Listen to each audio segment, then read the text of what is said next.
Hello, চ্যালেঞ্জটা একটু tough রাখলাম আজকে। ইচ্ছে করেই আইলাইনার দিয়ে হাতে গাঢ় দাগটা করেছি। দেখা যাক এই ফাউন্ডেশনটা দাগটাকে কতটা কভার করতে পারে। সো আমি এখানে অল্প একটু ফাউন্ডেশন নিয়ে একটা লেয়ার ব্লেন্ড করার চেষ্টা করছি।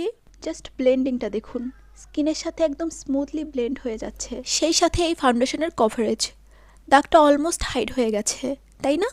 আপনারা কি এখনও গেস করতে পারছেন এটা কোন foundation?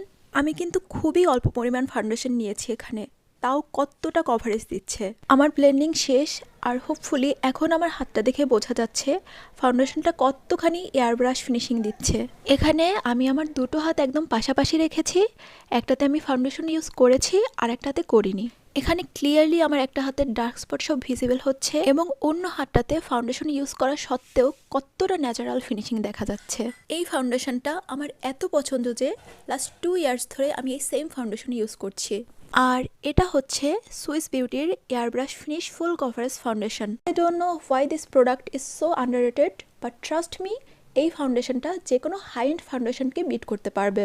Maximum high coverage foundation কি হয়, ব্লেন্ড করার পর একটু প্যাচি দেখতে লাগে, কিন্তু যারা ফুল কভারেজের সাথে একদম ন্যাচারাল ফিনিশিং পছন্দ করেন তাদের জন্য এটা একদম হাইলি রেকমেন্ডেড।